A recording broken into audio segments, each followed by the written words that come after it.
Roberts. I'm crying on my own show. No. This is like why, this is literally why I do this show. Moments I pray for like this. They're like... Yeah. Yeah, you're a facilitator. You're a facilitator of miraculous and wonderful and powerful and life-changing things. You share that knowing is not a theory, but it's a divine intelligence that we're all born with. You hear people talking about your sixth sense. I believe that knowing is actually our first sense. Before we had eyes to see, before we had ears to hear, before any of that, we were created to know. We were created to be aware. I can go through something. I can weather something if I know that there is a God with all power who cares about me. The best moments in my life have happened the closer I am to that knowing. And probably the worst moments in my life have happened the furthest away from that I am. Totally. Are you good at hearing your own knowing, your intuition, and trusting it? Are you able to block out the noise of the world and tune into that knowing inside of you that feels true and tells you what is? Or have the thoughts in your head, the traumas of your past, and the noisy world happening all around us made it so hard to even get still or to even hear your own knowing at all? If you've ever felt that quiet nudge inside of you, that whisper that says there's more, there's deeper, there's alignment that you haven't stepped into yet, this conversation is for you. Because today's guest is someone who doesn't just talk about purpose, he lives it. You may know him as a pastor, an entrepreneur, a visionary leader, founder of One Church, and the co-senior pastor of the Potter House, Dallas, and host of the acclaimed podcast, The Called. You may know him as the husband of the incredible Sarah Jakes Roberts. You may know him from stages, sermons, or moments that have gone viral across the world. But today, you're going to meet the man behind the platform. Over the past 2 decades, Touré Roberts has helped millions of people navigate faith, identity, leadership, calling, and what it truly means to live in alignment. His brand new book, Knowing: The Journey to Certainty in an Uncertain World, is a powerful reminder that so many of us are searching outside of ourselves for answers that already live within us. He writes about discernment, about healing what distorts your clarity, about remembering who you were before the world told you who to be. And he has flown from Dallas all the way here to be here in person today with you and me right here in the studios. I am so excited for this conversation. And whether today you're listening for yourself or because someone you love shared this episode with you, I want to welcome you to the Jamie Kern Lima Show podcast family. Thank you so much for being here. If you could take 2 seconds and hit the subscribe or follow button on the app you're listening to it on or watching us on, it means so much to me. Also, you can get even more inspiration for free right into your inbox. You can just join our newsletter community at jamiekernlima.com. And you know, this incredible podcast episode today, it's not just for you and me. Please share this with every single person you know who may need some inspiration or a boost in their own self-belief or knowing. Because what you're about to hear can truly impact mine, yours, and their lives too. Welcome to the Jamie Kern Lima Show. Oprah, how have you defied the odds? Her show is unlike any I've ever done. A revelation. When you listen, it feels like a hug. First Lady Michelle Obama. Jamie, you are going so deep. I have never had this in-depth conversation. I've actually never said that out loud to anybody in an interview before. You know how to get there. Your brain and your spirit and your heart is like, wow.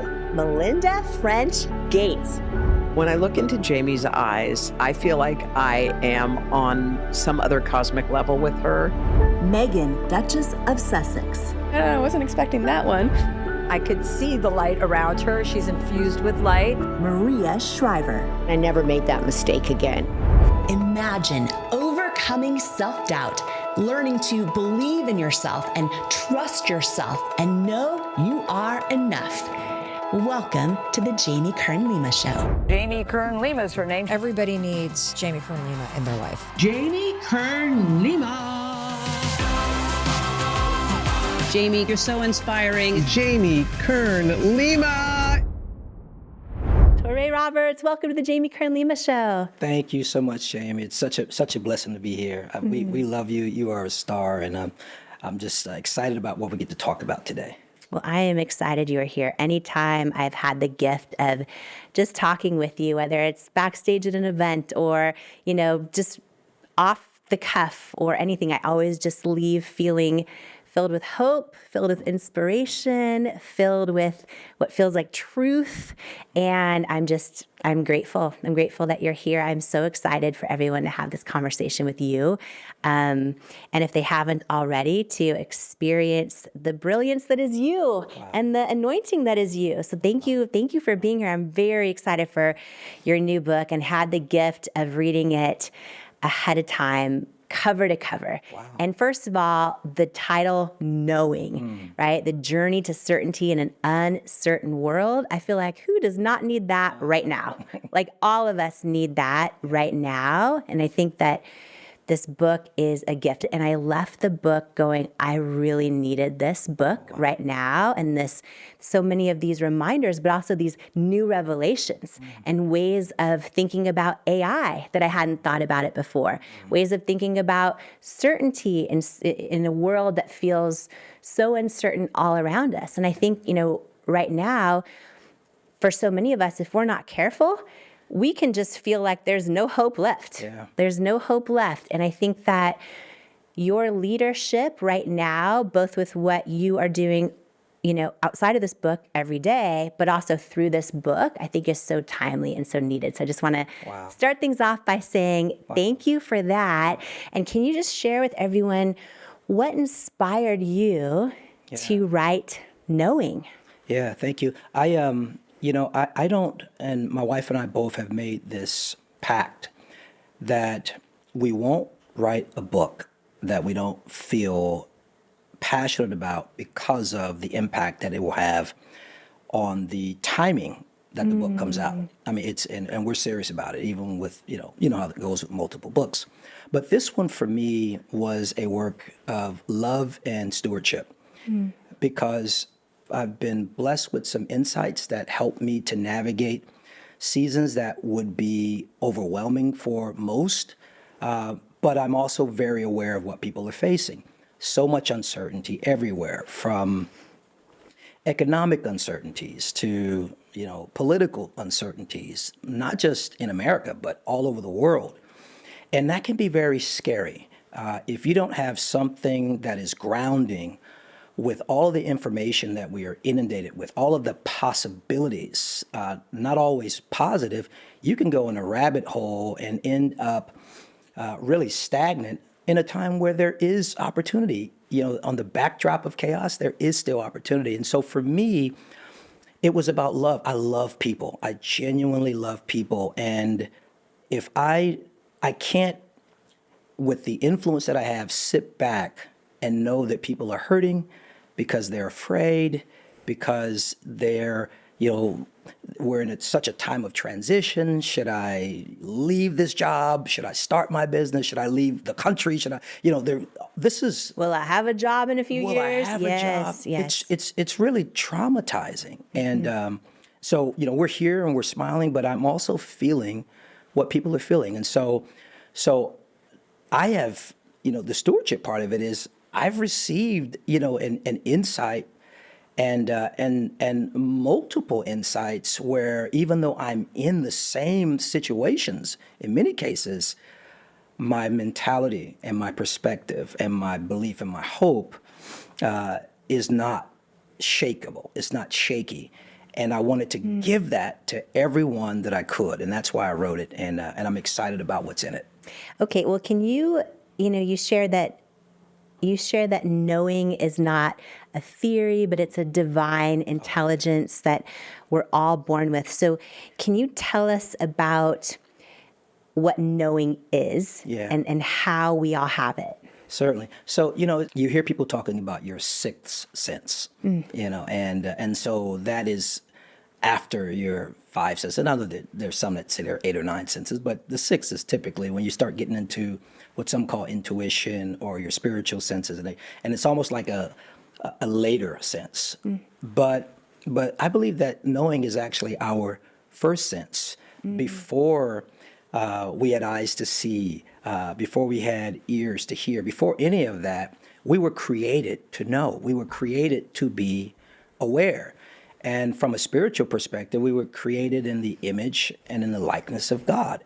And God is all knowing. And so and when you think about a child, like even you may, I'm sure you read it, so you know I had my 9-year-old daughter, she was 9 at the time, write the foreword to the book. And first of all, no one thought that that was a good idea, with the exception of me and my close friends. But some of the people that I'm in business with, as it relates to the book, were against it. You know, why did you have a 9-year-old write a book about knowing? You know, everyone, you've got psychologists at your fingertips. You've got all of these, scientists. You've got all these people that you could have had to write the foreword. Why did you get to? And I did that because at 9 years old, and even earlier, you're never more closer to the awareness that is knowing. I don't think that we were created to stumble around and figure out life. I truly believe that we were created with an essence of awareness that gets lost over time because of what we experience. We were created to know. And really what I'm talking about in the book is getting back to that first sense and getting better at getting back to it from age to age and stage to stage. And when you say knowing, so for the person listening right now, what's the difference, if any, between knowing and intuition and God whispering stuff to you versus just like instinct? Love it. Yeah. So knowing is based on what is already known. So I'm gonna give a little scripture. That one is just really profound. It's Jeremiah chapter 1, and it says God speaking to Jeremiah, who's young, and he says, "Before I formed you in your mother's womb," he says, "I knew you." He's speaking in past tense. So he's speaking to Jeremiah in time about a version of him that transcends time, has already been completed. So essentially what he's saying is, Jeremiah, you are known, and the whole of your life is already known. So where knowing differs from an intuition per se is knowing is a connection to what is already known about you. And so you can have, they say, who was that? I think it was, what singer was that? That song Deja Vu. I think it might have been Tina Turner. I can't remember who it was. But anyway, deja vu, we've all had those deja vu experiences. Yes. And there's some scientific explanations for it, or some scientific attempts to explain it. But it's like showing up somewhere, but you're like, man, I've been here before. I've experienced it before, but you really haven't in time and space. And I believe that sometimes what you're doing is you're actually tapping into something that was known, and you're experiencing in time what was known beyond. So knowing is the ability to peek into what is already known, and you get better at it. You get better at sensing that knowing, so much so that you can start leaning into it and participating in what's known. And one of the immediate gifts of that whole experience is peace, because it's already worked out. I'm not a random experiment. I am the byproduct of a brilliant thought in the mind of the one who created me.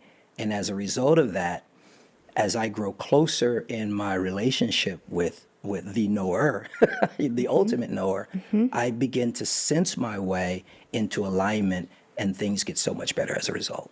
And knowing we're born with free will, And then we can mess a whole lot of things up. And we can also have a whole lot of self-doubt and think a whole lot of thoughts that are not even true about who we are and just live miserable, which most of us have done, being imperfect humans that we all are. And then when we talk about what's known and figuring out how to like tap into that knowing, would you say that in doing that, we get closer to the truth about even like what's true about our own worth and about who we are and all that? Can you talk to that? Because so many people write into me and they're like, how do I overcome my self-doubt or my limiting beliefs, or I feel like I'm too young, or I'm too old, or I missed the chance, or I've made too many past mistakes, or I don't have what it takes, or I'm just anxious all the time. All those things. Would any of those be in the hemisphere of if we were truly tuned into our knowing what is known and true about us from our Creator? For sure. It makes me, this is really why I wrote the book. It makes me sad to hear that because I know it's true. And I have walked through seasons of my life where I had questions like that as well. The reason why we question ourselves, our self-worth, or our doubt, or what have you, is because we have gotten detached from the awareness of knowing. The fact that we are alive and have the ability right now in this very moment to put our hand in front of our face, blow on it as evidence of life and breath, means that there's still something yet unfolding. If your life had no meaning or significance or had nothing to look forward to, then you wouldn't have that. It would be over. But the reality of it is the fact that you literally have breath in your body means that there is more. And what happens oftentimes is we are tempted to give up before we grow up. And we're tempted to give up before we come into an awareness. We're working our way back to knowing.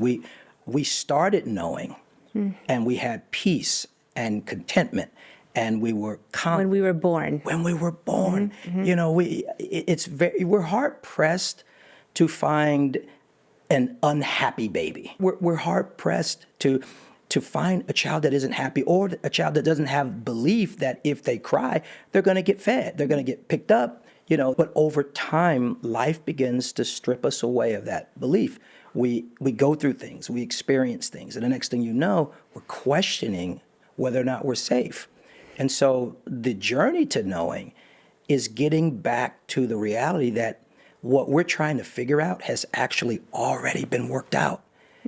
It's already been worked out. We're trying to figure it out. And so once you go on a journey where you see the consistency of God sustaining you, and in many cases, not just sustaining you, but causing you to trend up, right? It's kind of like the stock market. You don't necessarily always, it doesn't always seem like it's going up, you know, because you've got all of these highs and these lows. But if you look at it over any 25-year period, it's doing this. And that's what I would say to someone, even someone listening right now.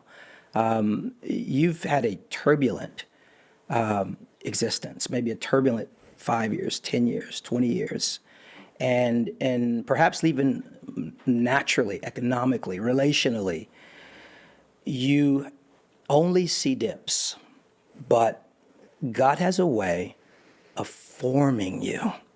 And even though maybe the economics aren't where you want them to be, or maybe the relationship, or maybe the self-love that you want to have, in contrast to beating yourself up and doubting yourself, sometimes it is like I don't know if it's the best analogy, but like a cake being made, and it, you know, if you just take flour and you just eat flour, that's disgusting. You know, if you take sugar, after a while, that's disgusting too. But God is called the potter, and He has a way of taking us as clay and taking us through this dizzying process, which seems like it's not making sense, and our head is spinning, and we don't know which way to go. But in the process of time, and remember, we're still in the game because we've got we've got that breath. We're still in the game. In the process of time, it'll all make sense. And then you will know on a whole nother level because you've seen his handiwork.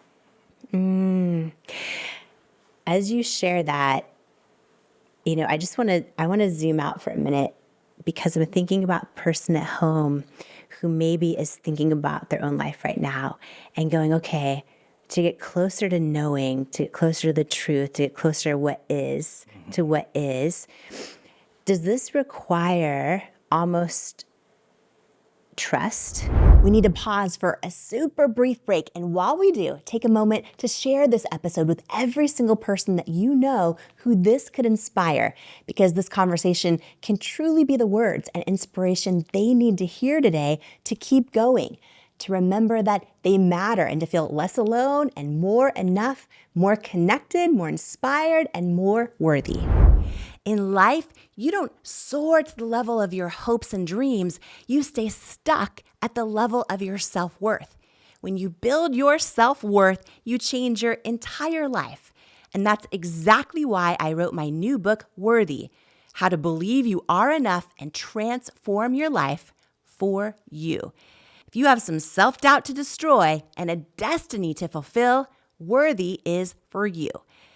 In Worthy, you'll learn proven tools and simple steps that bring life-changing results, like how to get unstuck from the things holding you back, build unshakable self-love, unlearn the lies that lead to self-doubt, and embrace the truths that wake up worthiness, overcome limiting beliefs and imposter syndrome, achieve your hopes and dreams by believing you are worthy of them, and so much more.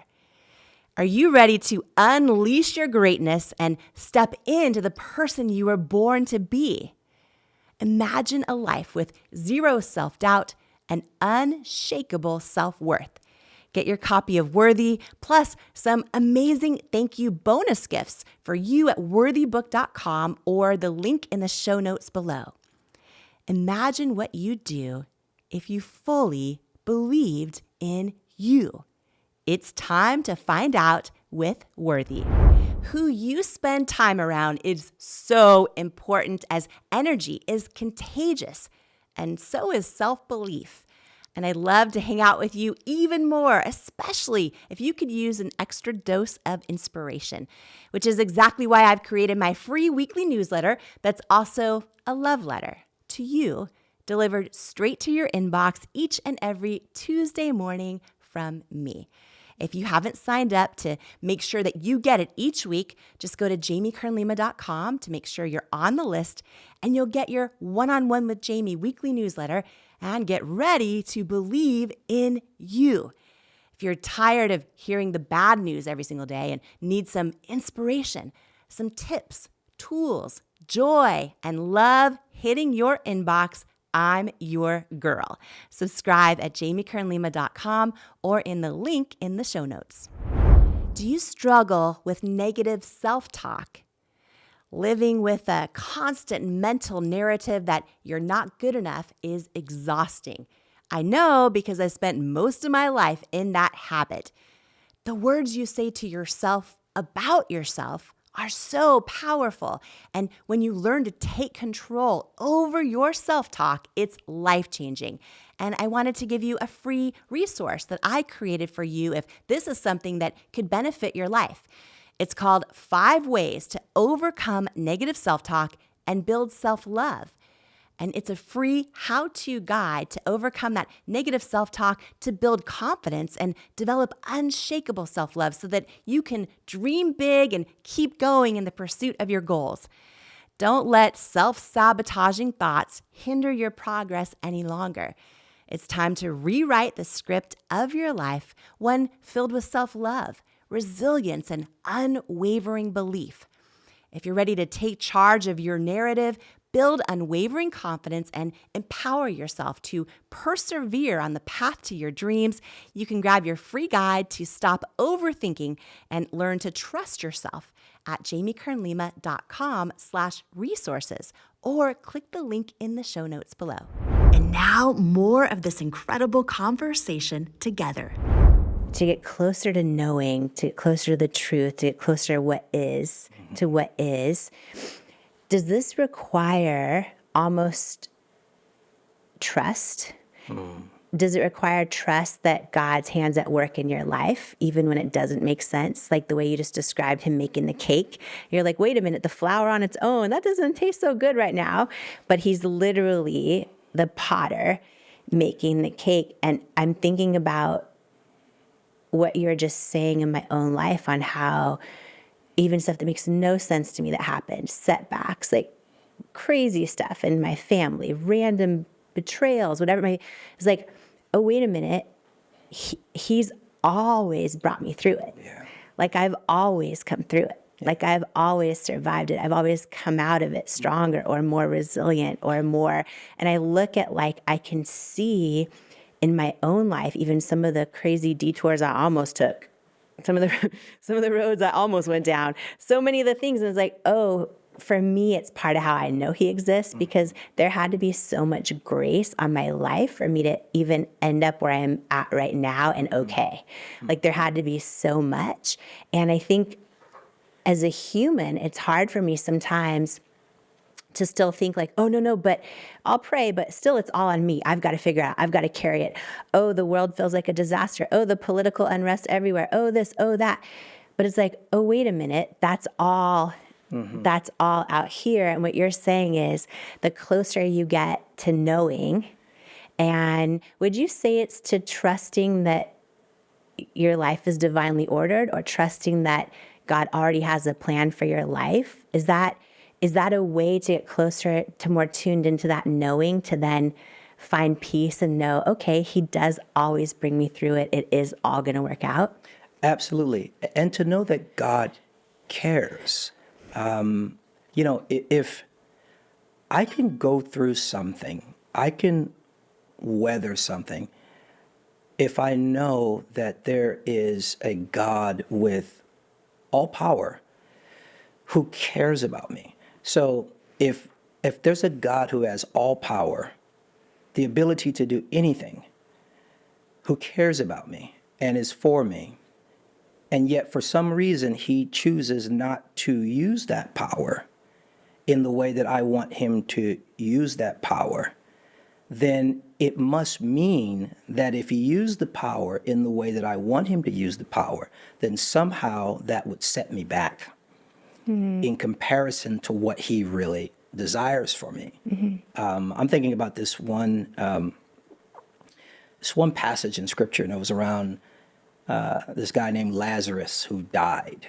He literally died, and his sisters were very upset, and they were obviously grieving. And Jesus comes, and it says that Jesus wept. And people try to say, well, he wept over Lazarus, but Lazarus would subsequently be raised from the dead. So he wasn't weeping over Lazarus. What was he weeping over? He was weeping over the grief of the daughter, or the sisters rather. He was weeping over the grief of Lazarus' sisters, because they did not quite understand what the outcome would ultimately be. And yet there was a bigger thing at play, so he couldn't use his power to fix it for them in that moment. Because ultimately, in that context, the greater miracle and the greater testimony would be that God has the power to raise the dead. So I think first it's about knowing that God really cares. There is a sovereign God who truly cares about you, and he would not let you face anything, regardless, and I'm not trying to be insensitive, but regardless of how painful it is, had he not already pre-qualified you to handle it. So in other words, this God who knows, remember, I'm known before I formed you, I knew you, I actually know what you can handle. I have a better pulse on what you can handle, believe it or not, than you do. And I would not put it on you unless I was going to do more than sustain you, going to do more than make you whole again. But I will use that. I'm a multiplier. I will use that to multiply you. And I've seen this in my own life. I've seen this in, just about all the biblical figures. They're heroes, but they're heroes who were human and had to go through this process. And so I think it begins with knowing that there's a God who cares, and over time, it's going to make more sense. But again, you have to resist the temptation to give up before your life grows up. For the person listening at home who's like, I think I might believe in God, but I'm not sure. And also, if there was a God, why do all these horrible things happen? And if there was God, why did this X, Y, or Z happen to me? What you just took us through explains that. And can you say that, can you share what you just shared in the context for someone who's thinking that right now, who's like, okay, Touré, but why would this bad thing happen to me? That makes no sense. If God was real, why would this happen to me? Why would that be happening in that area of the country or the world? Why would God let this happen? Yeah. What do you say to that? Yeah. And then tie that into why this is so, you guys, I live my, I love this book so much because I really feel like the best moments of my life have happened the closer I am to that knowing. And probably the worst moments of my life have happened the furthest away from that I am. Totally. So I'm so in this right now. And I'm trying to figure out also just for the person listening who's just like, okay, Jamie, Touré, but why if God really was real, why'd this thing happen to me? Why'd that happen in that country? Yeah. What do you say to that person that just isn't sure? And then in their words, why knowing is going to change their whole life? Oh, yeah. Well, first of all, that is a very, very legitimate feeling, question. I've felt that. I've questioned that. That is legitimate. And then it's also not offensive at all to God, because, my experience and even the way that I've seen him, as I study his interaction with people that I know and even people in the scripture, it's almost like he appreciates the authenticity of the questioning. If you just sign up right away and there's no qualifying, because I believe that God, I'm going to humanize him just for a second. I think God has so much confidence in our ability to perceive him ultimately that he is not even in a hurry to force you to accept him. It's almost like a relationship. I don't want to force someone to love me. I believe that I am lovable, and if you just get in my presence, and if you just get to know me, you will love me. And God is omnipresent. He's everywhere, and there will be a moment where there is an opportunity for God to show his trustworthiness. And so I just say that I wanted to normalize the questioning. Everyone did. No one immediately, oh my God, that's, maybe back in the beginning, because there was knowing, there was uninterrupted knowing, but now knowing is a journey. So I would say that as it relates to, bad things happening, and they happen all the time, and things that grieve me deeply. If you are looking at, it's almost like a movie, and movies are set up in scenes. And if you come in on a 2-hour movie that has, 3 scenes, and you just watch this one scene, and this scene, somebody just, loses their life or some terrible thing happens, you will make a decision about life, about God, about the movie, but you haven't seen the whole movie. And we're talking about, at best, our lifespan, and I hope I get to be 100 and 105, but we're talking about, a 105-year existence. And I get it. That's all we know.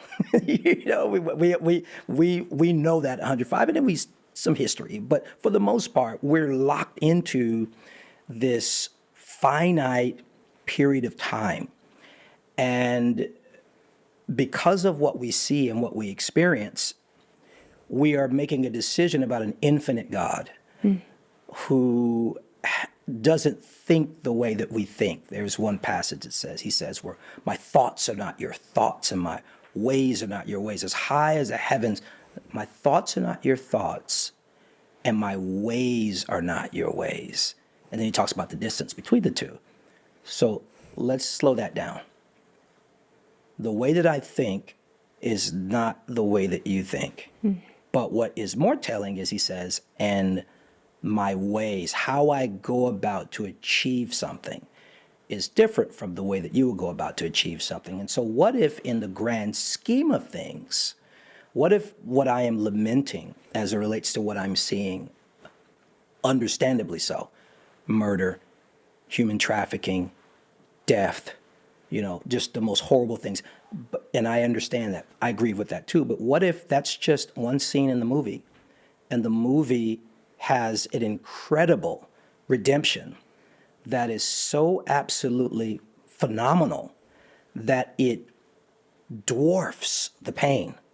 So I've come to this place to where if I am in pain and I don't like it and I know what that feels like, my mentality is, oh my God, when I come through, when it's all said and done, the restoration, the reward that will happen once I go through this process is going to be so incredible that it won't even be, that the pain won't even be worried, won't even be worried to, the pain won't even be worthy enough to be compared with this outcome. I believe that. That's the cross.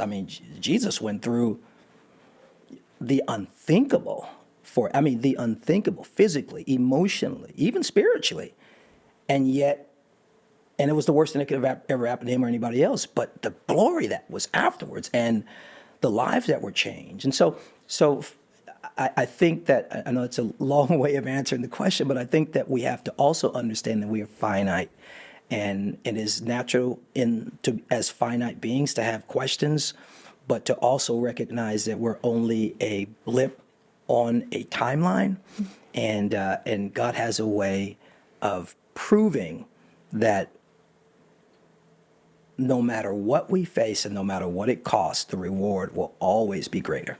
You have the gift and give the gift of talking to tens of thousands of people, more with your reach, that's millions, but one-on-one and hearing people's stories, tens of thousands, as well as your wife, my amazing friend Sarah, and your family. And throughout hearing so many different people's stories, would you say that this tends to be true?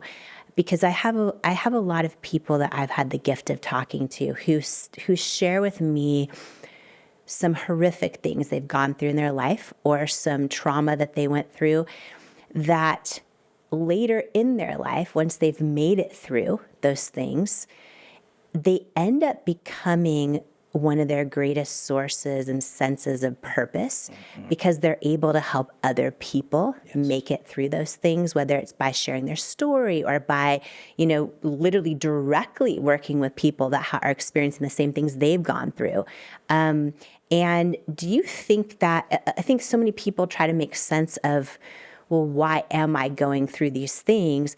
Is part of the redemption and the beauty and the purpose and, in a way, the fulfillment or joy beyond comprehension is part of that come when we're able to have those kind of experiences in our life that don't make sense, that we wouldn't wish on anyone else, but then it's almost like we, or maybe God, intends us to then have something so much more beautiful come out of them that becomes so much bigger than ourselves. Yes, I think that's part of the multiplication that I'm talking about. Yeah, will you explain that? Yeah. Because a lot of people have never heard that. There's so many people listening to us right now that are like, Touré, Jamie, what do you mean multiplication? What? Because everyone can relate to the hard things we've gone through. Yeah. And then it's like, how do I get closer to the knowing and the truth? And and the belief, or even maybe the seeing the evidence, like, oh yeah, maybe God is multiplying this stuff. Yeah. Will you explain multiplication? For sure. So it is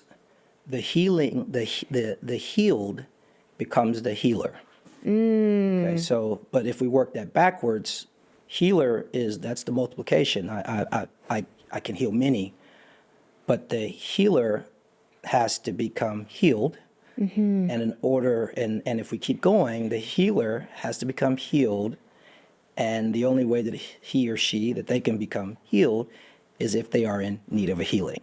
So again, we're dealing with a God who sees the end from the beginning. So I am stuck in my pain. I need to be healed. And I think that that's the end. And I understand that sometimes the pain can be so devastating that you don't care about being a healer. You're like, I just need to, and understandably, but you were created to be fruitful and to multiply. We need to pause for a super brief break. And while we do, take a moment to share this episode with every single person that you know who this could inspire, because this conversation can truly be the words and inspiration they need to hear today to keep going, to remember that they matter, and to feel less alone and more enough, more connected, more inspired, and more worthy.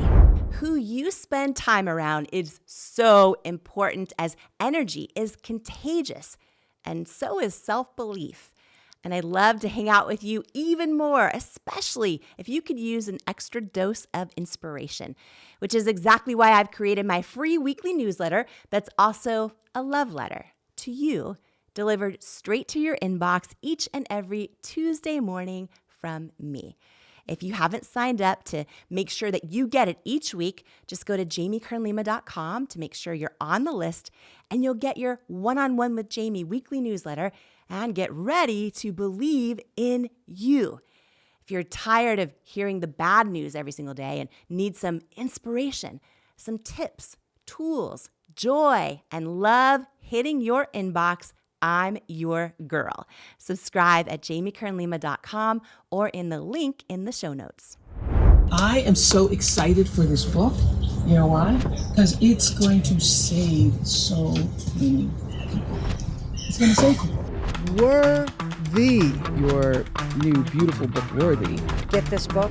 This book, I'm telling you, it's a book that can change anybody's life who picks it up. Anybody who's ever felt that they were not good enough, didn't measure up, something's missing in your life, I have to tell you.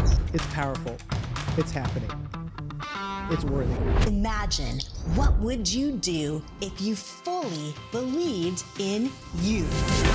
I went from struggling waitress facing nonstop rejection to founder of IT Cosmetics, a billion-dollar company, by learning how to overcome self-doubt and believe I am worthy of my hopes and dreams. And I'm sharing how you can too in my new book, Worthy, How to Believe You Are Enough and Transform Your Life.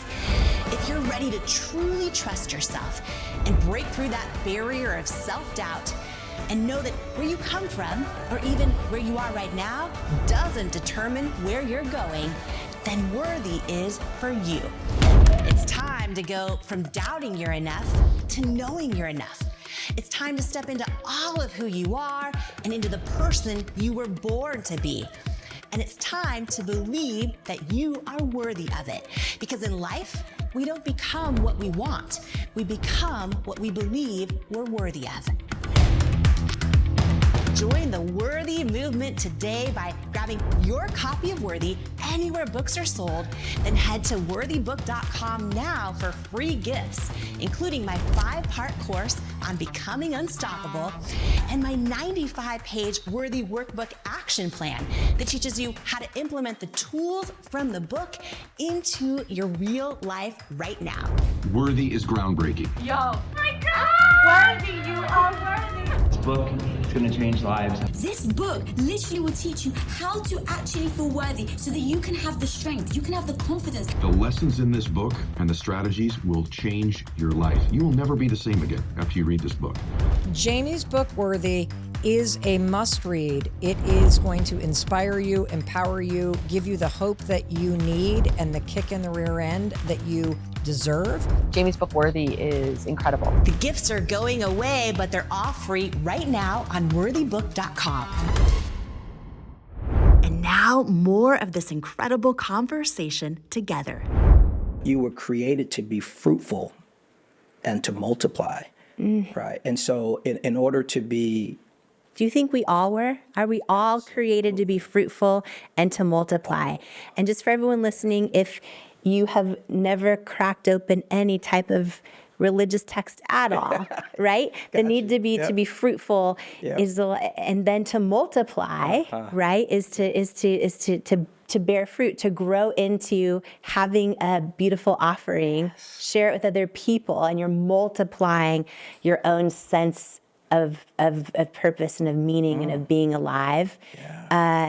And you're saying we're all created that way. We are all created to bear fruit and to multiply. So I just want, like, for person listening right now, if you're like, like, just think about this for a minute in your own life. Like, it doesn't have to necessarily be from your pain. It could be from other things. It could be from beautiful things you just have always been gifted with. But it can also be from the hard things you've gone through. And how do you then heal to then start to bear fruit and multiply, becoming the healer, right? How does the heal turn into the healer?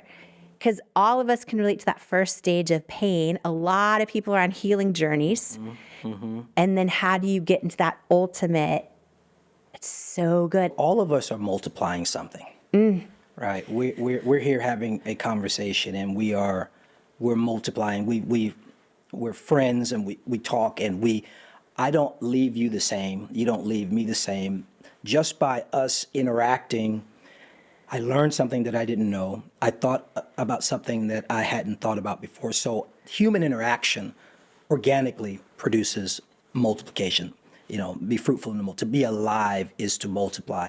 Now, that's not always positive. You know, sometimes we're multiplying, generational, brokenness or issues. Yes. But we're multiplying something. So it is in our... It's like bearing bad fruit, rotten fruit. You're going to fruitful. Yeah, okay. We didn't say what kind of fruit, Yeah. So the human is wired to be fruitful and to multiply. Obviously, we want it to be good fruit.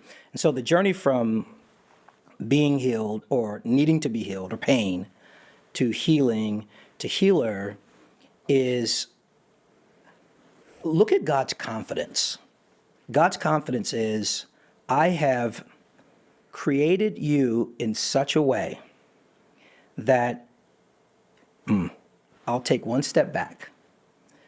The body is designed to literally heal itself if it is in proper alignment, right? Even if a bone is broken, if the bone is reset, it produces healing. So the body's designed to heal. That's the mystery of creation. So there is built into creation, if there is alignment for the body to heal even after it has been injured. So that literally is in the body. That's science. The body heals itself. A good doctor just puts you in a position to be healed. A doctor doesn't heal a broken arm. He just sets it back in place, puts something around it, protects it, while it ultimately heals itself. There's some people right now, and you're going through something, not realizing that God has put a protective thing around you. You can't see it, and it doesn't necessarily mean it doesn't hurt, but I feel this unction. I just want to say it. There's someone, and you're actually healing. You all you see is that you're hurting. And I'm sorry about that. I really am. And I love you and care about you. And in particular, I will be praying for you. But you are just as much healing as you are hurting. And knowing helps you to recognize that. Because knowing says that God knows exactly where I am. I am on God's map. I'm not one of 7 billion. No, I'm one of one. And God knows every strand of hair on my head. He knows everything. God knows everything that I'm facing and I'm experiencing. And get this, He has already seen you out. He's already seen you out. There's this one passage that I love. And God says, for I know the plans I have for you. They're good and not evil, plans to prosper you, not harm you. And here's why I love that passage. Of course, at face value, it's very encouraging. But it's when you look up that Hebrew word where he says, I know. It's the Hebrew word yada. And it speaks to intimacy. It's the same word that was used to describe intimacy, physical intimacy in Scripture. So it's a word about experiencing. So if I understand that, when I hear that love letter from God, for I know the plans I have for you, God is saying, I am experiencing the good plans that I have for you. You're walking it out. I get it, but I am already experiencing it because in my way of being, it's already done. And so knowing is about believing in such a way that you begin to start experiencing before it happens the ultimate good outcome that's assigned to my circumstance. And that's what knowing helps you to do. It helps you to understand that life isn't unfolding. It's still unfolding. Again, back to that breath. What does that mean? That means it's still unfolding. So it only looks like this, but guess what? It's going to unfold again. And then when you get that level of unfolding and you need another one, if you're still alive, there's still yet another fold, another chapter. And I believe it will get better and better and better, not simply because of circumstances, although circumstances will improve, but it will get better and better and better because you will know in greater ways. You'll go from guessing, wondering, to believing, to knowing. And that knowing aligns you. You get put into, what I like to call alignment, where what I am sensing is what is real. And I start following that sensing and I start participating with what God knew. And that's when things go to a whole nother level. If you're listening, you might be watching us on YouTube right now, but if you're listening, Touré's putting his hand up in front of his mouth, blowing on it, which you can do right now in your life, like this second. You put your hand up, blow on it. And if you feel that, are you saying, if you feel that breath on your hand, God is not done with you? Oh my goodness, totally. I mean, I love truth, wherever I might find it. And, but in the scripture, it says that God creates man, but before man becomes, and I'm talking about humankind, before they become alive, he breathes his breath into their nostrils, his breath. And that's when they come to life.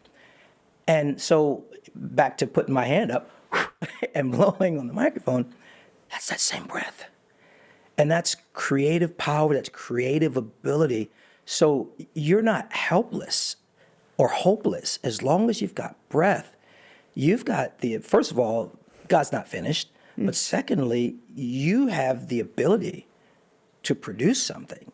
And, there's this word, the word aspire is a very interesting word. If you break that word down, it means to breathe toward. It's from two words, and the Latin, to breathe toward. Aspire is to breathe toward. And so a lot of people are just breathing. They're just breathing. But when you come to a place of knowing, then you realize that your breath is not random, and you begin to start aiming your breath.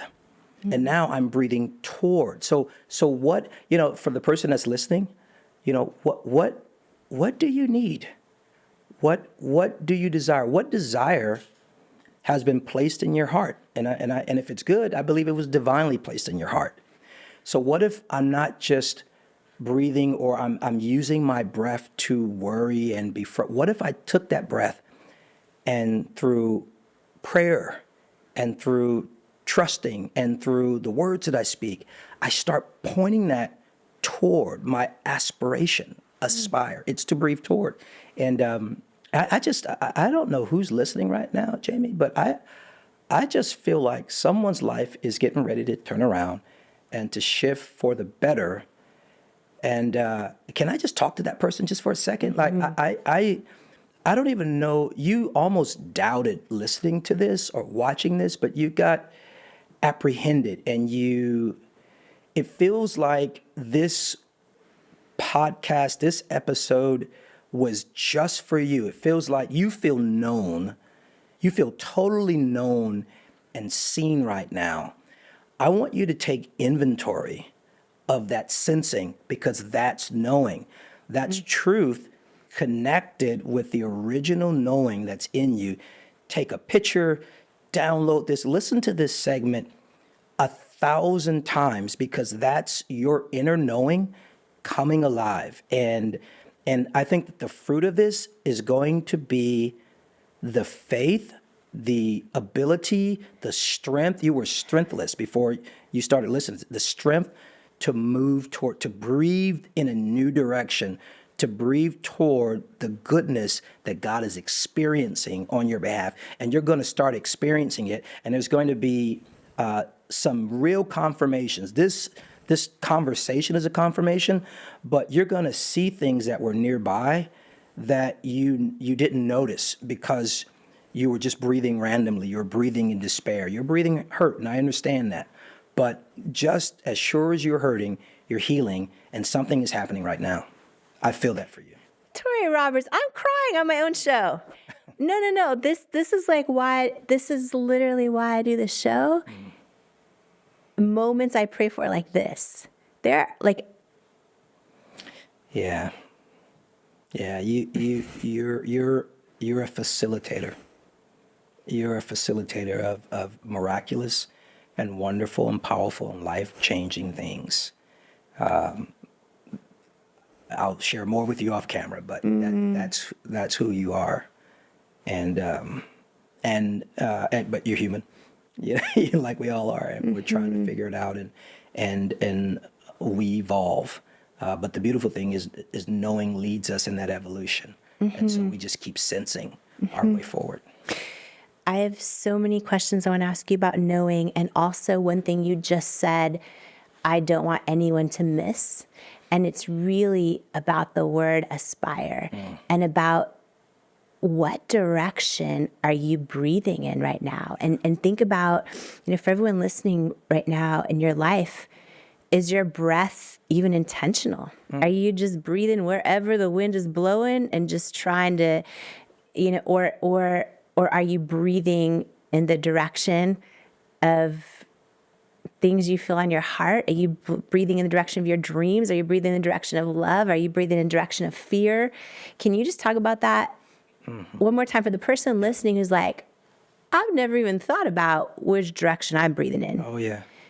It's remarkable. There is. I talk about this in knowing. I talk about the reality that we have an organ of perception. We mentioned sensing earlier, and the various senses, and how knowing is actually the first sense. And all of us have an organ of perception. We have to discover it, we have to recognize it, and then we have to train it through use, believe in it, and then use it and let it grow, let that sense grow. But we have that. And I bring that up because we're talking about breathing toward, but breathing toward what? How do we know what to breathe toward? I personally believe that something awakens. It's already in you, and you just have to hear. But you're not hearing with your ears. You're not even hearing with your mind. You're hearing here in that invisible organ of perception. And if we're able to dust off first of all, the disbelief in the ability to perceive on that level. If God created you with ears to hear, with a nose to smell, a tongue to taste, hands and feet to give you tactile ability, then why would he create you not to perceive his voice, the truth? That wouldn't be feasible. And so we know we have that. It just gets clouded and crowded. It gets diluted the noise, the pain, all of the self-talk that's unprofitable. But if we can tap into that with the awareness that our life, our very breath is our movement. Like right now, you're moving. There's movement. Some of you feel stuck, but you're not. If you just put your hand over your abdomen and just be still for a moment, you'll realize that movement is taking place. If you put your hand over your heart right now, movement is happening. And so what I need to do is I need to connect with my knower. I need to connect with that organ of perception and begin to align that with how I move, how I think, how I breathe. When you talk about knowing, so what are ways that someone can tell if they're not in alignment with their knowing? Mm-hmm. And then what are ways they can tell, oh yeah, I'm tuned into it? Yeah.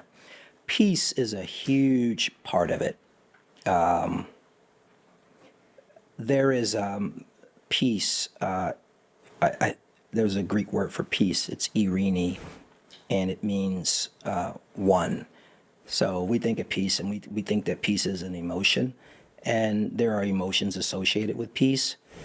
But peace is an awareness. Peace is there's nothing missing in this moment. There's nothing missing in, you could have all sorts of things going on in your life, but in this moment of focus, there's peace. That's a sign, like peace, because peace and wholeness are the same. And so when I am aligned, what I feel is peace. Whether that's in a relationship, you're dating, the guy's gorgeous, he's successful, you're excited, but if you're honest, you don't have peace. Or the deal, the company that you're looking to invest in, or the company that you're buying, or the company you want to start, or the partner that you want to engage, everything looks good on paper, and so there can even be excitement because of what it looks like, but then somewhere in you can't explain it, it doesn't make sense, but you're unsettled. Mm. And so oftentimes one of the greatest referees of indecision is peace. Sometimes, because again, we're talking about knowing, and knowing knows 20 years down the road. So if I am considering a relationship, an acquisition, a move out of state, whatever, if I don't have peace, even though it looks good on paper, that might be knowing saying, I know you can't see it, but if you get into partnership with this guy, when the company is successful, they're going to sue you. You know what I mean? Or if you get into a romantic relationship with this guy, there's something about his life, her life, their life that you can't see yet, or it may arise. So again, knowing is dealing with an infinite knowledge base, and that's in us. Mm-hmm. That's in us. We just have to train it. And so peace oftentimes is the referee. Do you think our body also gives us signs of knowing? Like we just feel, like maybe we feel things before our mind can catch up with it? Absolutely. Yeah. And the main thing, you got to trust it. Mm-hmm. You got to trust it. I've had, I talk about in the book, I've had moments where I just knew, and I overrode what I knew, and I paid for it. And there were other times where I just knew, but I let fear talk me out of what my knowing was trying to talk me into, and I lost opportunity.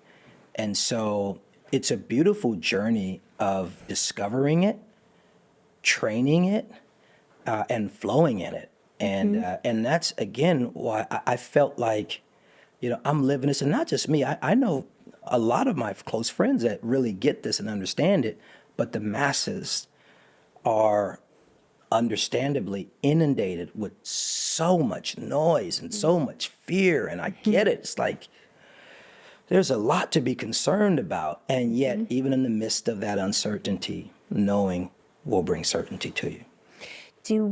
Can you talk about the power of getting still? Yeah. And How does someone do that, and does it matter? Yeah, it totally matters. It's hard. I'll be honest with you. It takes discipline to get still, and it does because every single day we have got so much coming at us, and it's not just life. I mean, let's just be honest. There's a thing called an attention economy. Where my attention and your attention is for sale. You know what I mean? That's why it's called pay attention, because people pay for your attention, right? And so it's very difficult to silence all of that. But we have to take responsibility over our own stillness, because we can't create an environment of clarity for the voice, sometimes the faint voice of knowing, to rise up and speak. And so it is hard, but what we must do, see, sometimes it takes trust to be still. Me personally, it is just as, it's harder for me to stop than it is for me to start. Like, sometimes some people need faith to start something. I'm good with that. I need faith to stop, and to believe that I can actually stop and pause and be still, even though I've got all these things going on, and it not crumble.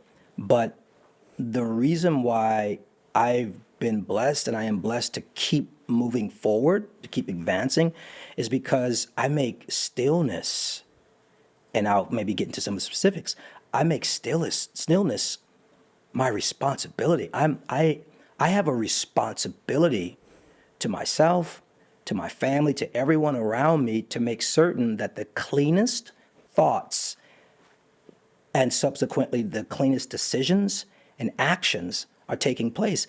And I can't get the cleanest version of my output unless I get still. So for me, I go to sleep really early. I had a guy, text me. He knew I was in town, was coming to California, and he's like, "Yeah, let's do dinner, 8 o'clock. I'm like, "Bro, I'm in bed by 8:30. And here's why. Because my still time is early in the morning.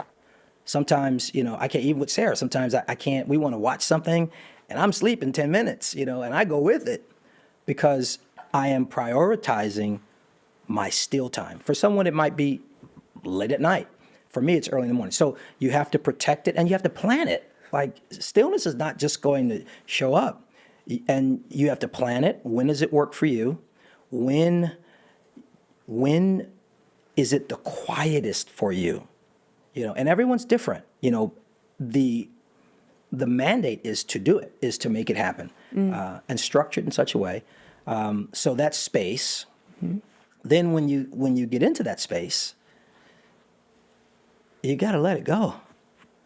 You got to let it all go and trust that it is actually okay to not think about 40 things. It's okay just to get still and then see what rises. Is that what you do? So for the person going, okay, I'm going to get still, then what do I do? What do you do? Get your pen and get your journal out. Stillness first, and qualify it. Don't just write everything that comes to you. If something that is not really profitable comes, just come on back to center. Don't get mad at yourself. Don't judge yourself. Just say, hey, that's, I am pursuing clarity, maybe about a particular thing. And until I get instructions, not worried. And again, it's going to be marked by and qualified by peace. Because when knowing speaks, peace is with it. Now, it might be peace that requires, and this is kind of going in another direction, it might, the feeling might be peace, but that peace, which marks the fact that it's true, might call you to do something which will require you to mourn. You have to let go of something that you don't want to let go of. But the instruction, I've had, I tell this story. I was, I was married before I met Sarah. We were celebrating, or we've been together for 12 years. But before that, I was married. I unfortunately, it wasn't a good marriage, but I was married and I was in a counseling session trying to make it work. And the therapist uncovered something that was hard. I knew it was true because in a weird way, there was peace with it, but it meant that I was going to have to go and do something that I didn't want to do. I was going to have to face the fact that the marriage was over. So sometimes just because there is peace in the delivery, because, if God sends you mail, it will be marked by his presence, which is peace. But that doesn't mean what you have to do is going to be peaceful. Sometimes the unfolding necessitates some really tough decisions. Yeah, and you share in the book that whole journey Yeah. of that first marriage and of all of it. And even after, I guess, God delivered you peace and you knew what you had to do, it still wasn't easy after. It was horrifying because I was only looking at it in one frame. But now you pan out 13 years later, and I couldn't be me now had I not done that, had I not been willing to mourn. There's this passage that says, blessed are those who mourn, for they shall be comforted. You're like, wait a minute, how can it be a blessing to mourn? Well, it just means that sometimes in order to get to what God knows about you, you're going to have to grieve something that you thought. You're going to have to grieve a relationship. You're going to have to grieve an idea that you had that was smaller than God's idea for you. And sometimes you just don't even know how it's all going to work out, right? Like I just, this was big for me recently, but we were matched with a surrogate and going forward to have another kid. And I don't know what it was. I couldn't shake this feeling that like something was off and I wasn't supposed to go forward with it. And this is like a year into it. It takes a long time. And normally I would just bury that down and keep going, and my mind would outthink it and be like, you are so blessed, and all that's true, this is a blessing. I couldn't shake this feeling, and it made no sense. And it took like months of me agonizing, and I finally just told my husband, Paulo, I'm like, Paulo, I was like, I'm going to trust this. I'm going to trust this. And so we parted ways, and in my past, I would not have done that. I would hold on to people too long. I would stay in bad relationships too long. I would keep friends around that were not good friends. And I'm starting to try and trust that knowing more and more. And in that case, I'll probably, in this human experience, never know if that was the right decision or not. But I felt peace after. And I also still second guessed myself in my head, but my body felt peace. So I was like, okay, that must be knowing. It totally is. And you may never, sometimes you actually do see why the knowing talked you out of something or led you in a different direction, but sometimes you may not. But that's not the point. The point is, I know the knowing. So, I mean, there's an opportunity on the table for me right now, and it isn't a no, but it isn't a yes. So sometimes the knowing is not yet, and you have to trust that because timing is everything. The right thing at the wrong time is a disaster, And so I even with that, what you just described, I'm confident what you just described to me is knowing, regardless of whether or not the outcome one way or another is in front of you. I guarantee you that peace, the peace is the sign. That's how you know. Peace is the sign. Peace is the sign. Whew. Okay, so everywhere around us right now, AI, artificial intelligence. Yeah. And then you hear about AGI, artificial general intelligence. Now they're talking about higher up on the pyramid, this next level of super intelligence. Yeah. You talk about something above all that, divine intelligence. Oh, yeah. Share with us divine intelligence. I totally love AI. Use it. I'm excited about its advances. Some people are concerned, and I have concerns, but I'm excited about that tool. But AI is only as good as what you put into it. So AI will never rise above human input. Even AGI, and I can't think of the other one where it is ultimately going to be, we're training it to train itself. But even still, it's human input.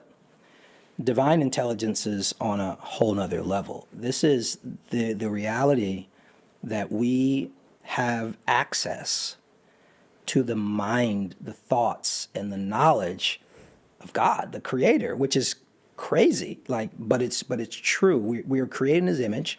This does not mean that we're going to be God. I'm not painting that, because God is, I was going to say He's finished, but there was no beginning and there was no end. God just is. So I call it, when I preach, I call it the isness of God. God just is. There's no beginning, there's no end. We have a beginning and an end. And that is one of the reasons why we'll never be all-knowing, is because we're still working things out. We're still growing. However, as we grow in our knowing, there will be prolific changes in our awareness, our ability to quickly, now it might take us, a week to discover that, the divine path. But as we grow, just like with any other sensing, with any other skill, we get better at it. And so we can decide quicker, which is important because speed is money and time is money and all that kind of stuff. But a divine intelligence is the reality that we have access to the mind of God. Now, whether or not we position ourselves to lean into that, to grow in that resource or not, is one thing. But we do have access to divine intelligence. And I've got, I think I was mentioning in the book, I've experienced knowing things that I just should not know. One book, a book called Wholeness, my second book, Wholeness, and I wrote it, and I don't have a background in psychology or anything like that. I just wrote it. I sat there and I prayed, and there were moments where I cried because I felt something coming through me. And I have therapists, PhDs, that use a book that my background is business, that a non-PhD person, and they're using this with their clients. Where did that come from? They went to school for years. And I'm sure they use their school books, but this is a central book that a lot of them use. How did I know that? Where did that come from? Well, that's divine intelligence. I just made myself available through disciplines, through relationship, through seeking, through being still, through training that organ of perception, that inner knower. And now I'm having, in some cases, the same impact as someone who went to school, because I tapped into divine intelligence. And so I unpacked that, really deeply, in the book. I think that concept, divine intelligence, superseding AI, AGI, superintelligence, I think it gives us a whole lot of hope.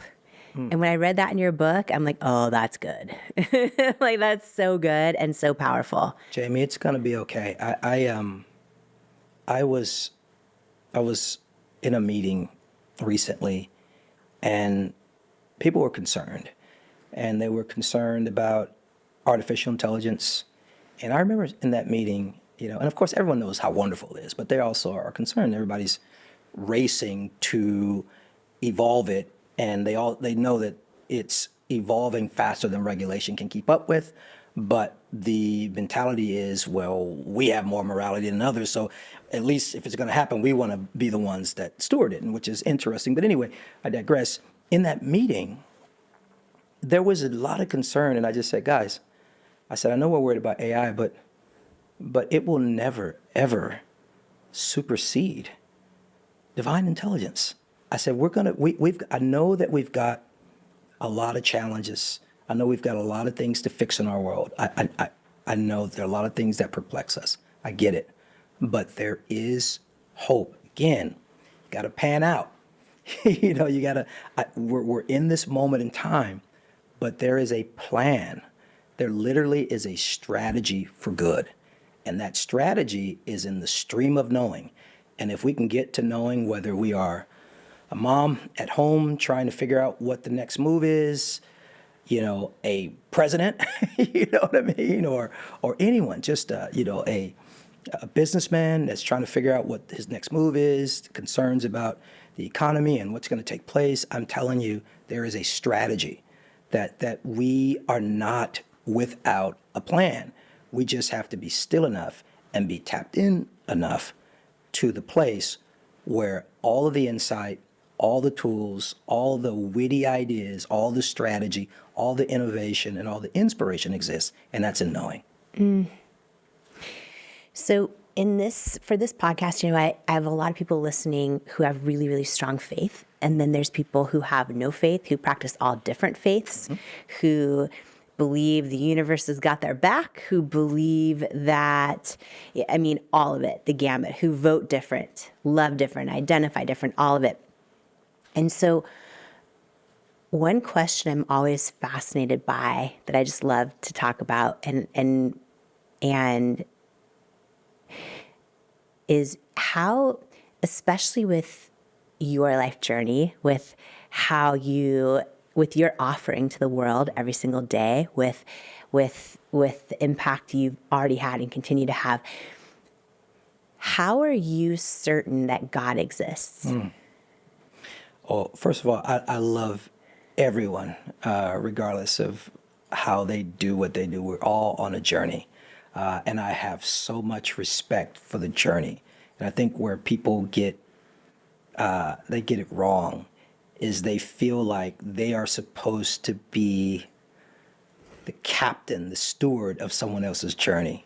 And that's a mistake. You actually mess up the journey by insisting that the journey be a certain way, which is doubt. It's very doubtful to do that. That means that you don't trust the God that you profess, so much so that he needs you to strong-arm people into the way that they should go. For me, there's no way that I can explain the grace, the goodness, the confirmation, the whisper that became known, that was revealed that it was truth. Not a one-off, not a two-off. I mean a consistent pattern. We talk about pattern recognition. A consistent pattern of knowing, and then the outcome from that knowing. God can be known. God wants to be known. And it would be, I don't even need faith anymore to believe in God. Faith is when you need to believe in something that you can't see. I've got too much history. I've got too much evidence. There's this passage that says faith is the substance of things hoped for, the evidence of things not seen. I've seen too much. So my relationship with God is not even a relationship of faith anymore. It used to be faith. Now it's knowing. Now I know faith is for people who don't know. You just see God in all these areas of your life, and you see, you put in your trust here, and you having this inspiration, this knowing to trust this path, and you follow that path, and you're like, whoa, and your life radically changes. Jamie, I've had that so much that my relationship with God is not even faith anymore. It would take faith for me to not believe in God. If that makes sense. But everyone has their own journey.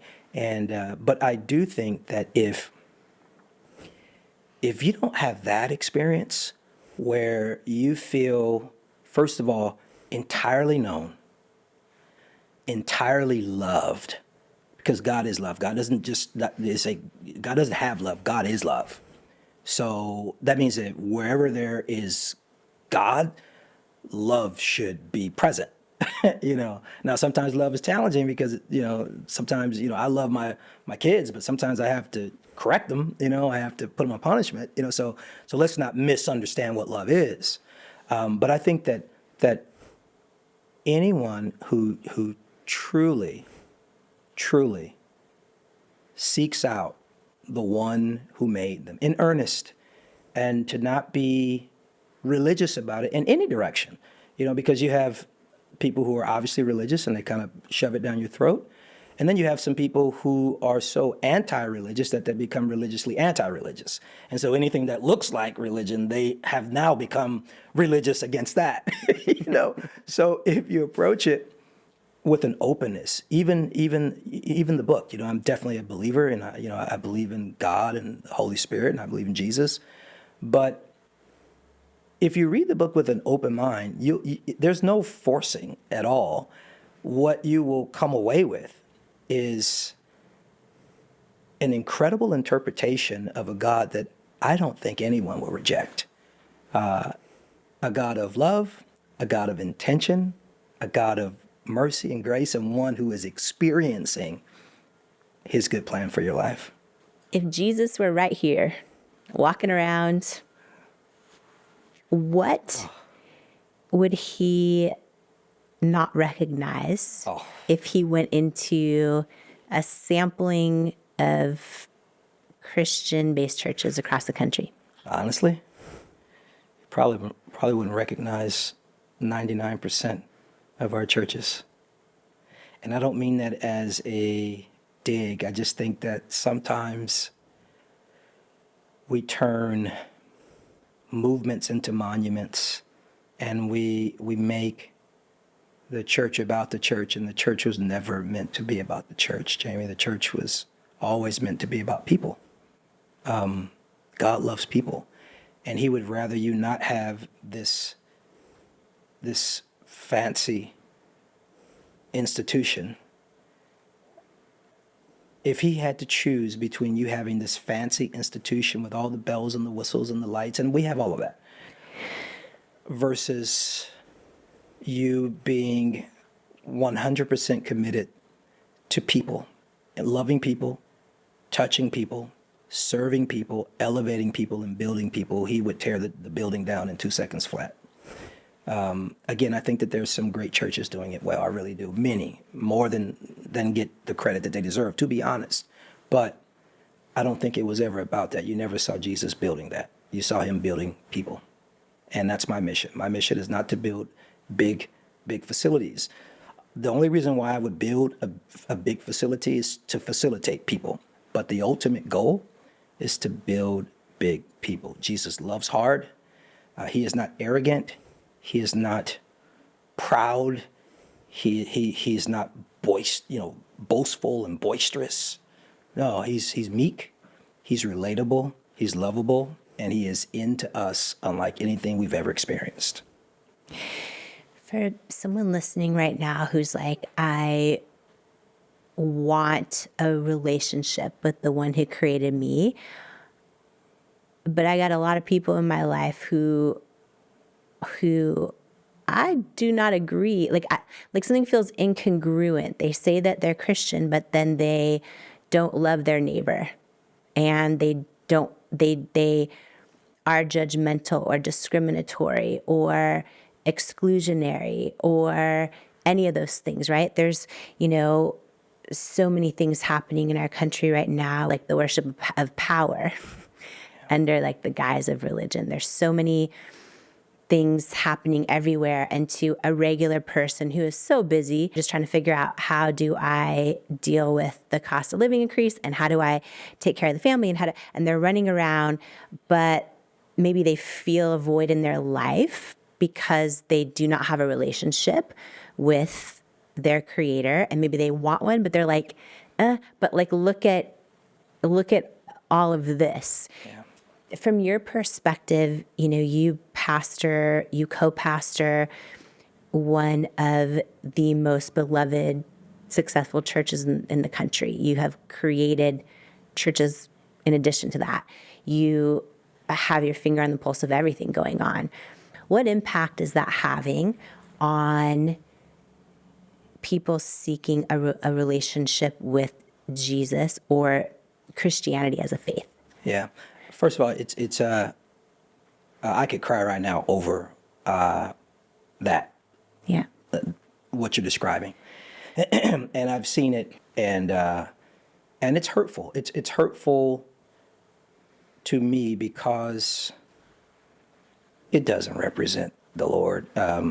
There is a nor is it new, nor is the strategy to take what is good and pure and influential and twist it toward one's agenda. That's not new at all. We can go back thousands of years and find that.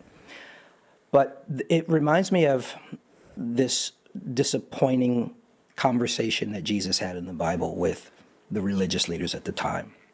And he was very frustrated. The only time you see Jesus really, really frustrated, it wasn't with people who may have had colorful experiences in life.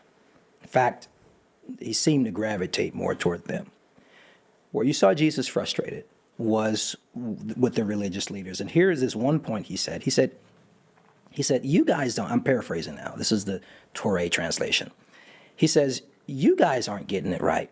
He said, but what's worse is you're keeping the people who need it from getting it right. And that's how I feel. Jesus never called himself a Christian. They were believers. He said, those who believe. So Christian is kind of, in the Bible, they called themselves Christians when they were trying to figure out what to call themselves because they weren't, these Gentiles or non-Jewish people were trying to figure out what their identity was. Jesus, he said, believe. And not only did he say believe, he said, and people will know that you're the truth by your love. Okay, so we're going to get into what he said. But the other reason is that term now, it means so many different things. Ultimately, it saddens me. And so to that person who's like, when I hear about Jesus, I'm good. But when I see people who call his name, here it is, I don't have peace. Okay, so follow that. If you have peace when you hear that Jesus is a lover and that Jesus is for the outcast, and that resonates deeply, fine, follow that. If you see someone who's talking about Jesus, but he is or she, they're criticizing the marginalized, or they're promoting, politicians with very, very questionable ethics, then trust the absence of that piece. But my belief is that if someone just categorically is repulsed by Jesus, they either don't have enough information about him or somewhere got some bad info. Jesus is irresistible. Irresistible. We have to take the word Christian back. I like that. To take the word Christian back. I like that. I think that there's a lot of confusion between imperfect humans and God's perfect love. I think people are, especially people that feel a void in their life, want to have a relationship with their creator, but maybe see all of this stuff happening by imperfect humans, which isn't representative of Jesus, but is done in the name of Jesus. I think that's sort of a thing right now, and that's been something I think about a lot lately, is because I hear people saying, there's people that, there's this whole movement now in the country where people don't even want to identify as they don't associate themselves with the word citizen, because they even start to feel like that is now affiliated with a political party. They want to be a neighbor, but not citizen. There's people feeling strong feelings against the flag of the country or against a particular faith. And it's like, wow, it's just so divided right now. I think people, in my opinion, need God's love more than ever. I'm challenged by what you said in a really, really good way. You said we've got to take the word Christian back. I'm gonna be driving in my car thinking about that, because that's true. Even if it's not about a title, but it's about an identity. Yeah. I as a leader, by God's grace, a major leader in the Christian church, you just charged me. Of course we're going to be it, but to not be so discouraged that you just abandon that and start something new, but to put a stake in the ground and say, this is Christ, that's powerful. That's really, that's So if you're to speak the truth right now, the truth tied to knowing, and someone says, what's a Christian? What's the truth? Who is a Christian? What would you say, Touré? I would say, what's the truth? The truth is a Christian is someone who really knows God, who really knows Jesus, who knows Jesus' heart, his heart for people, who understands Jesus' agenda to ultimately, in the process of time, annihilate everything that is anti-human, that is anti-evil. I mean, so good, so radiatingly good that his very essence and presence illuminates and extinguishes darkness. This is Jesus, and this is not violent. This is love. It's powerful, and it expels everything that isn't love. And I'm not just talking about the behavior of those who are deranged. I'm talking about negative thoughts. I'm talking about fear. I'm talking about ideas of worthlessness. That's as violent as some of the things that we're saying. To not believe about ourselves, to not believe that we are worthy. I might not read your book. That is violence too. To not believe that I am loved and I am valuable and I'm worth something and I've got an incredible plan, that's violence too. So a Christian is someone who really gets Jesus, understands that Jesus' whole mission and mandate is love. Jesus didn't have love, he was love, and is passionately intentional about diligently expressing that love in any way that it can be expressed, to be creatively, to be creative in their expression of God's love forever, the end, period. That's what a Christian is. Yeah. And when I think of Christian, I think of, learning to love God and love your neighbor. And when I think of Jesus, I think of healing the sick and feeding the poor and, supporting the marginalized and loving and including and wrapping your arms around the least and the lost. Like, to me, that is that love. Like, I feel in my being that, like, if Jesus were right here, he would love you no matter how you vote, no matter your past mistakes, no matter your failures, no matter your shortcomings, you're this, you're that. And he brings together and unites. And it's in so many ways the opposite of what's being represented out there right now. So, yeah, I think, I gotta tell you something. This was about 15 years ago. I was laying in my bed and a presence arose. And I instantly knew that this presence was Jesus. 4 things that were unmistakable and unforgettable. Number 1, I could not perceive an ethnicity. It was almost as if he just had, there was no definable ethnicity. That was the first thing. Second thing was he was extremely powerful, but it was all reserved. And so in other words, if he wanted Mount Rushmore to just turn into sand, it could happen without him even flinching. He could just will it and it would happen. So it was strength under major constraint. The third thing was there was this deep look in his eyes. And I was trying to understand, what is this? It was just a very, very piercing, deep look. What is that?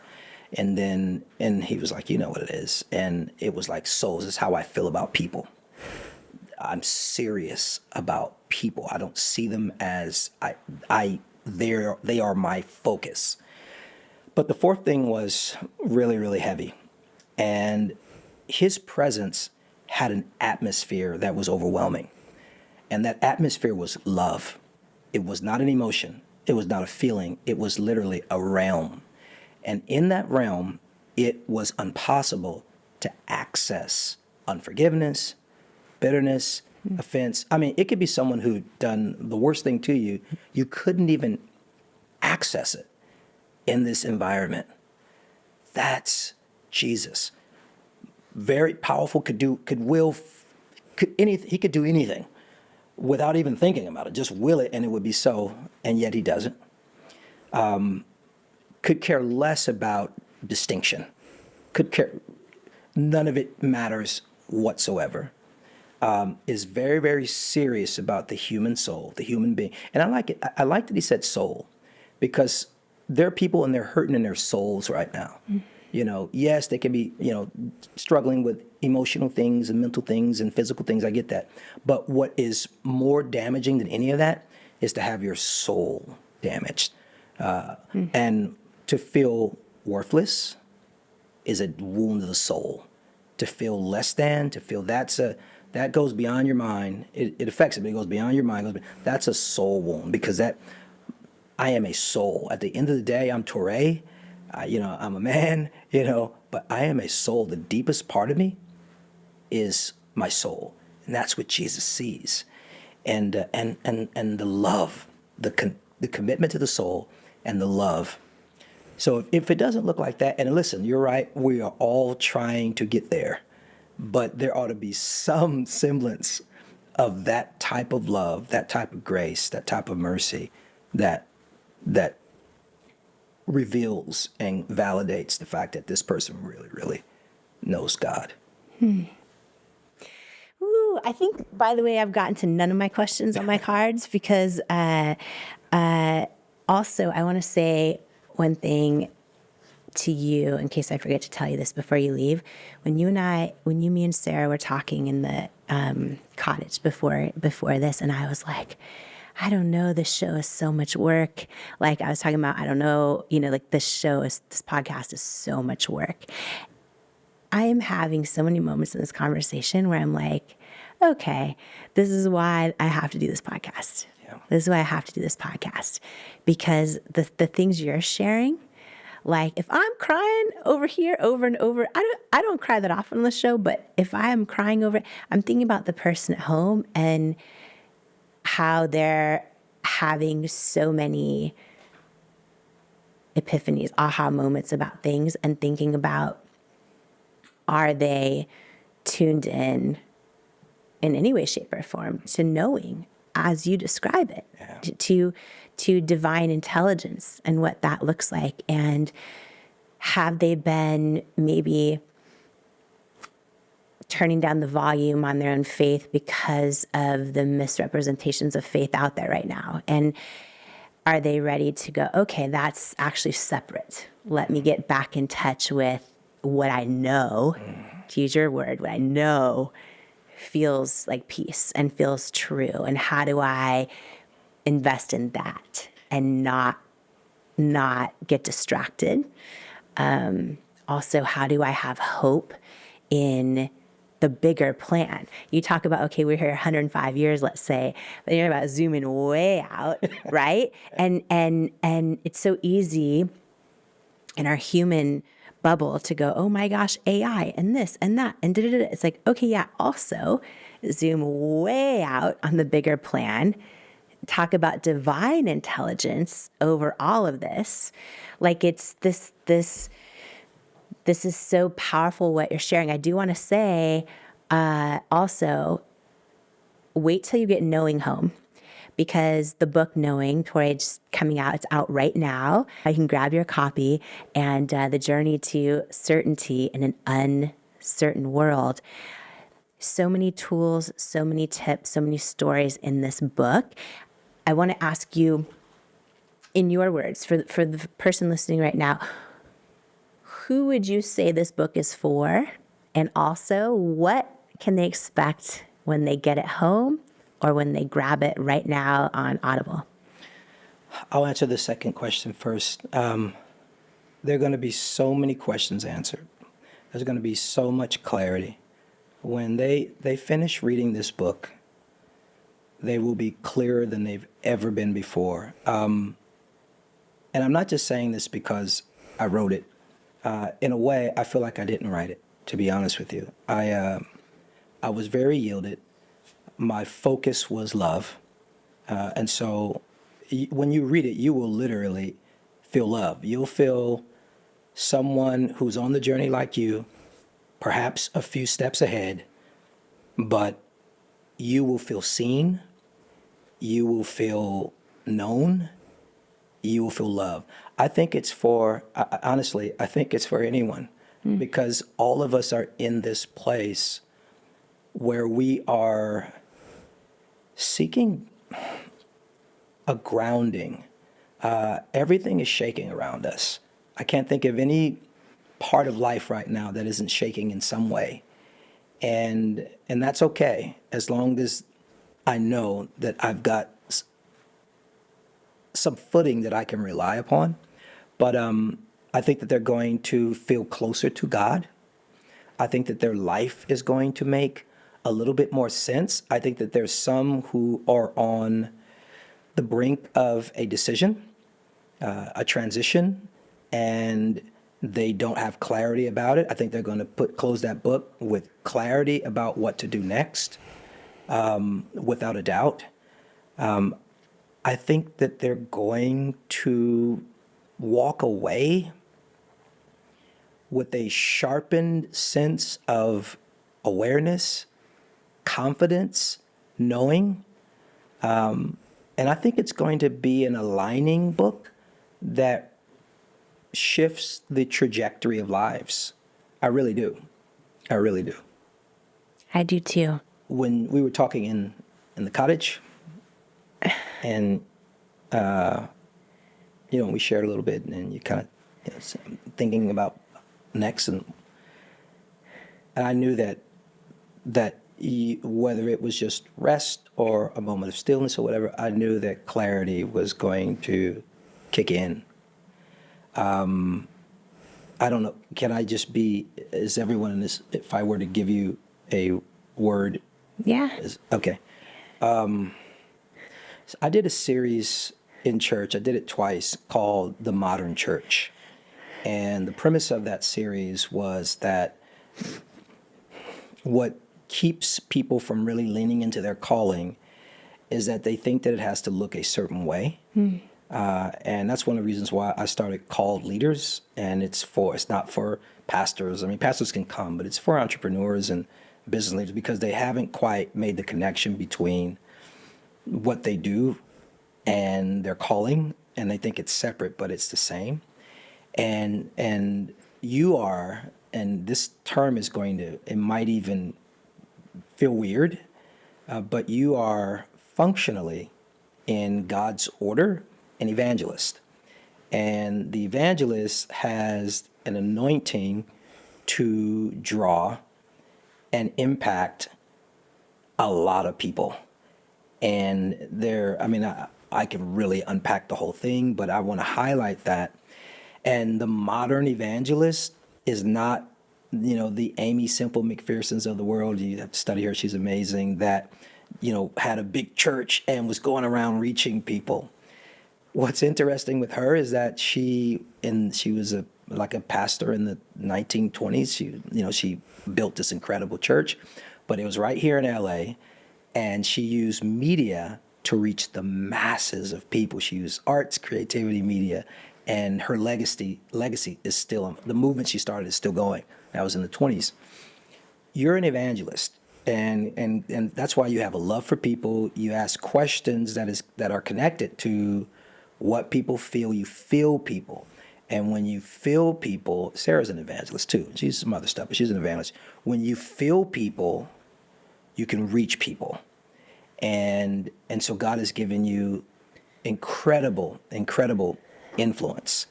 And this podcast, you've had everybody on this podcast, and it's done extremely well, but it's something that you carry. It's not even about them. It's about you. And it's about the even as you talked about the gentleman that you kind of helped to redo his, that's all a part of it. That's the technical gifting and ability that you have, and you take that same innovation, that technical ability, you're basically saying this is how you reach people. Why? Because you're an evangelist. You're wired to reach and to impact people. And I think that this It's interesting. We wanted the talk show. The studios are getting rid of the talk show because the industry is moving toward this. So, but I don't think that it's even going to stay here. I think that you're going to, with the fresh wind of creativity, you're going to evolve this into like this multi-tiered, multi-vertical thing that multiplies the influence that you're already having. So this is calling. This is calling. You don't have to go and get a business card and say, Evangelist Jamie Kern Lima. I'm just telling you spiritually who you are and what you carry. And it's going to get real good. And God is going to attract, some of them are already here, some are coming, wonderful people who will not allow the weight to be unbearable. And they will complement your gift, your sights. They will sharpen you. So take your strengths, all the strengths that you have, it's going to be multiplied because of the people that God is going to send you and the ideas and the infrastructure. And so this is about calling, and that's everything I'm about. And I wrote that book, honestly, I just feel like so many people are going to find God because of that book. And they're going to find God. I was talking to Sarah this morning. They're going to find God through the vehicle of knowing, the curiosity, and it doesn't. I mean, you read it. I don't back away from Christ in the book, but it also doesn't shove him down. It's all about knowing, and Christ is weaved into that knowing. But that's what God has made really clear to me, is that a lot of people are going to meet him through that book. If it's the last book I wrote, I don't know if it will be. I have other books in me, but I'm not thinking about anything other than this book right now. I think it's going to reach people in a real big way. Well, first, thank you for what you just said. Yeah. I received that, and that's what I'll be thinking about tonight. All right. The tools in this book too, and I feel like I'm not even scratching the surface in our conversation of what's in here, from the power of I am statements to how you talk about the power of our words, how our words create worlds. There's so much in here.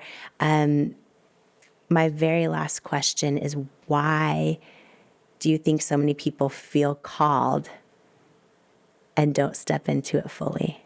Oh, it's terrifying. Yeah. It's, I think a few things. One, I think that it is difficult to recognize a call without a voice of affirmation. You need someone to make you think that you're not crazy or overzealous. My hope is that the book will be that voice for some, to let them know, hey, you're not crazy, you're called. And then it is a little scary. It requires leaps of faith, steps of faith. But the awesome thing is, a step of faith is, it feels like you're stepping out on nothing. But that's not true. You're stepping out on what you know. And the only way that you can feel what you know come to fruition is if you step, because your steps have been pre-ordered. It's already done. But if you don't move, if you don't breathe toward what you know, then you cannot feel the pavement that looks like nothing. Yeah, it's. I'm thinking about Peter in the story, and Peter's in a boat, and Peter sees Jesus walking on water. Peter says, "Hey, if that's really you, let me walk on water too." And Jesus says, "Come." Peter gets out the boat, and he starts walking on water. Well, he didn't really walk on water. He walked on what was written. When Jesus said, "Come," this wasn't a response. Peter's question, "Let me do this," was his knowing kicking in, saying, "I'm supposed to do this." Jesus is like, "Yeah, confirmation, come." He starts walking on water. He does it. People focus on the fact that he started sinking later. When he started sinking is when he started making his reality his circumstances and not his knowing. And so if you make your reality your circumstances will drown you. But if you tap into your knowing and you live in your knowing, you'll do the never been seen before. Whew. All right, I've got no mascara left. Holy moly. All right.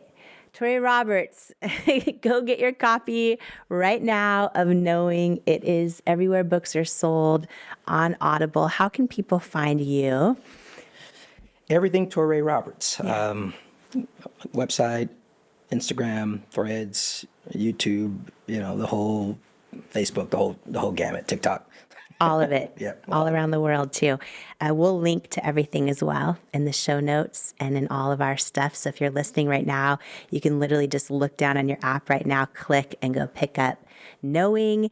And I know you're going to love it. I know you're going to love it, and it's going to profoundly impact your life. I can say that with confidence. I'm so grateful you're here in person. What a gift to see you and Sarah. We were walking over here to the studio, and I was like, I got 2 friends for the price of one. I'm like, what a day, what a gift. Thank you so much. Thank you.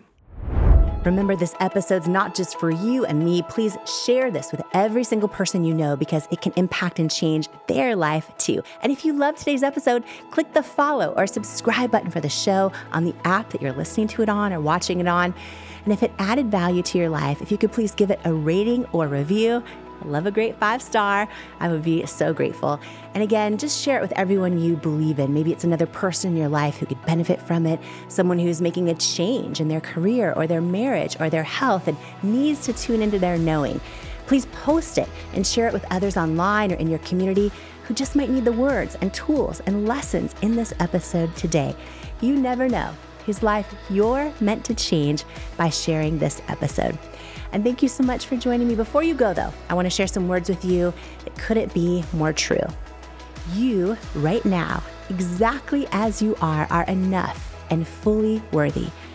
You're worthy of your greatest hopes, your wildest dreams, and all the unconditional love in the world. And it's an honor to welcome you to each and every episode of the Jamie Kern Lima Show. Here, I hope you'll come as you are, heal where you need, blossom what you choose, journey toward your calling, and stay as long as you'd like, because you belong here. You are worthy, you are loved, you are loved, and I love you. And I cannot wait to join you on the next episode of the Jamie Kern Lima Show. In life, you don't soar to the level of your hopes and dreams. You stay stuck at the level of your self-worth.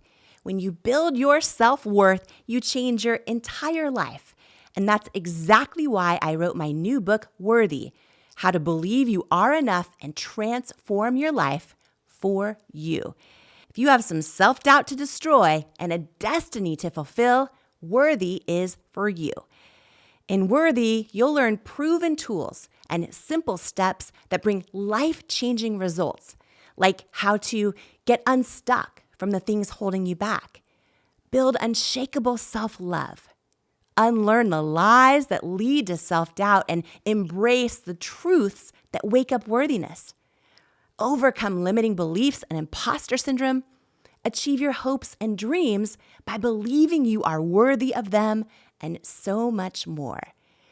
Are you ready to unleash your greatness and step into the person you were born to be?